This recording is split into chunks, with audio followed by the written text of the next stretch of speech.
Myślana, że wspomnę dla przykładu, przez lata już wcale mam słabość do opadów. Byle spał deszczu grad, milszy mi jest świat.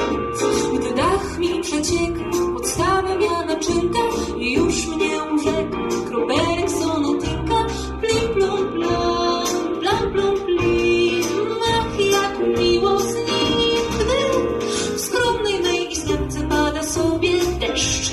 Chlupie, chlapie, chlepie, chłopie, chłopce też, a cichuteńką stróżką sufit zdobi szrymał, a potem znów na łóżko cichutko kap, a chociaż deszczyk to jest rodzaj kolosalnych łez, to mi plum, plum, plum, to mi kap, to mi plum, plum, plum, to mi kap, to mi wesołutko z deszczykiem moim jest.